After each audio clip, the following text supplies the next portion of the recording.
আমরা কি করছি? আমরা আঁকড়ে ধরছি। আর যারা এই দ্বীনের তিনটা এলেম, আকায়েদের এলেমকে অস্বীকার করছে, ফিকহের এলেমকে অস্বীকার করছে, তাজকিয়ার এলেমকে বেদাত বলছে, তারা কি আঁকড়ে ধরছে না বিতর্ক তৈরি করছে? তাহলে বিতর্ক কি আমরা তৈরি করতেছি না আমাদের সাথে তৈরি করা হইতেছে? সহজ কনসেপ্ট।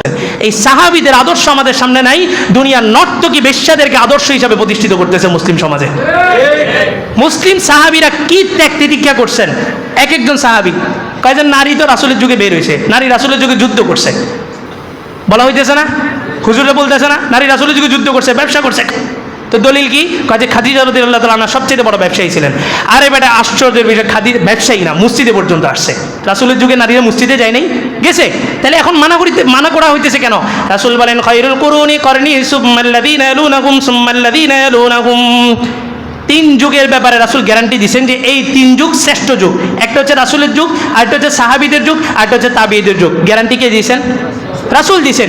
এই তিন যুগের ভিতরের ঘটনা আম্মা জান আয়েশা রাদিয়াল্লাহু তাআলা একদিন দেখলেন যে নারীরা যে রাস্তা দিয়ে নামাজ পড়তে যায়, ব্যবসা না, দ্বীনি দাওয়াত না, নামাজ। ব্যবসা করা সুন্নত, দ্বীনি দাওয়াত নারীরা হয়তো মুস্তাহাব পর্যায়ে কাজ করতে পারে, কিন্তু নামাজ পড়া কি ফরজ। এই ফরজ কাজে যাচ্ছে, আর কিছু মহল্লার যুবক ওই রাস্তায় একটু আনাগোনা করতেছে। আম্মা জান আয়েশা রাদিয়াল্লাহু তাআলা বললেন আল্লাহর রাসূল যদি এই দৃশ্য দেখতেন লামানা আহুন, সমস্ত নারীদেরকে মসজিদে আসতে নিষেধ করে দিতেন। ওই দিন থেকে নারীরা মসজিদে আসা নিষিদ্ধ হয়ে গেছে। হানাফি মাযহাবের ফতোয়া, নারীরা মসজিদে ততক্ষণ পর্যন্ত আসতে পারবে না যতক্ষণ পর্যন্ত নারীদের সমাজ ব্যবস্থার নিরাপত্তা 100% নিশ্চিত না হবে। তাহলে ফরজ কামে আমরা মসজিদে আসতে নারীদেরকে হারাম বলতেছি, আর তুমি দ্বীনের দাওয়াতের নাম দিয়ে সমস্ত নারীগুলোকে দায়ুস বানাইতেছ। এটা আমরা ইমামরা কিভাবে সহ্য করি?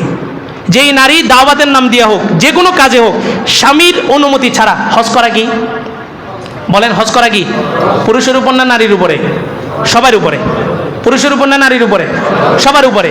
নারী একা কি হজ করতে পারবে মাহরাম ছাড়া? এই বেটা, ফরজ কাজ হজের মতো কাজ যদি মাহরাম ছাড়া করতে না পারে, তো দাওয়াতের কাজ কর্মী বানায় এগুলার রাস্তায় নামানোর মানেটা কি? ফাইজলামি পাইছেন?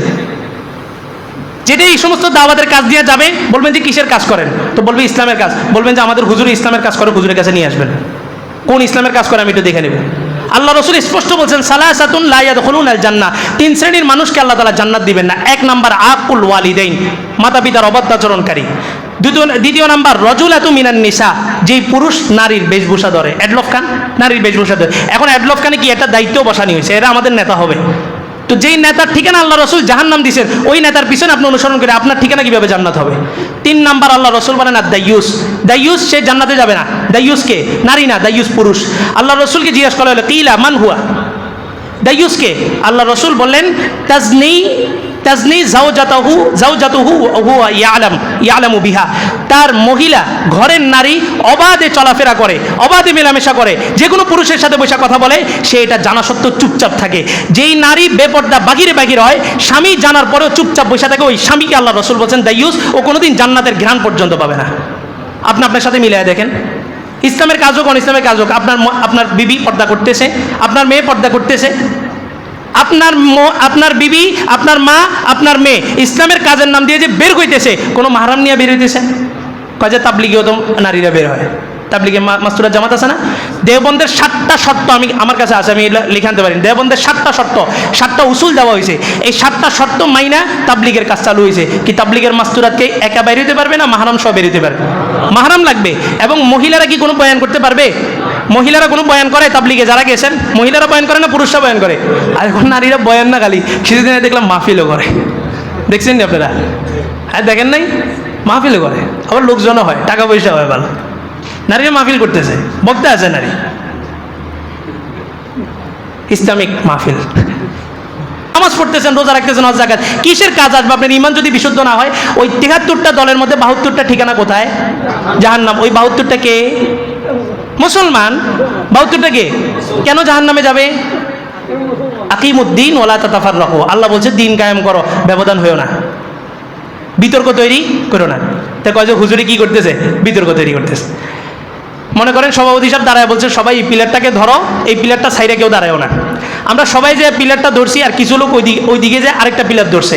তাহলে বিতর্ক কে তৈরি করছে? যে পিলার ধরছে না যারা অন্য পিলার ধরছে? যারা অন্য পিলার ধরছে। আল্লাহ বলছে ওয়াতাসিমু, তোমরা ঐক্যবদ্ধ হও। কি ঐক্যবদ্ধ? কি নির্বাচনে নাকি? বিহাবলিল্লাহ, আল্লাহর রুজ্জকে তোমরা কি করো? আঁকড়ে ধরো। আকিমুদ্দিন, দিনকে কায়েম করো। তার নাম দিয়েছে একামতে দিন।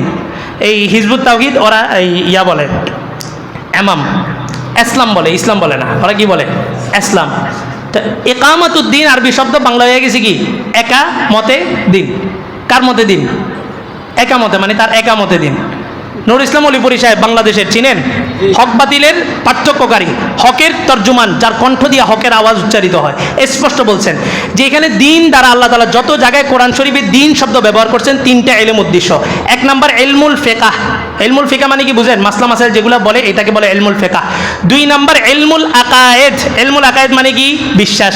তিন নাম্বার ইলমুত তাজকিয়া, আত্মশুদ্ধি। এই তিনটা ইলমকে বলা হয়েছে দিন। তো যাদের আকীদা ঠিক নেই তারা আবার এই দিনের মধ্যে আসে কিভাবে? তা আমরা দিনকে আঁকড়ে ধরছি, আঁকড়ে ধরার কারণে আমাদের বক্তব্য দিন অনুযায়ী হয়, যারা দিন বিরোধী তাদের বিরুদ্ধে যায়। তাহলে আমরা কি আঁকড়ে ধরছি না বিতর্ক তৈরি করছি? আমরা কি করছি? আমরা আঁকড়ে ধরছি। আর যারা এই দিনের তিনটা এলেম, আকায়েদের এলেমকে অস্বীকার করছে, ফিকহের এলেমকে অস্বীকার করছে, তাজকিয়ার এলেমকে বেদাত বলছে, তারা কি আঁকড়ে ধরছে না বিতর্ক তৈরি করছে? তাহলে বিতর্ক কি আমরা তৈরি করতেছি না আমাদের সাথে তৈরি করা হইতেছে? সহজ কনসেপ্ট।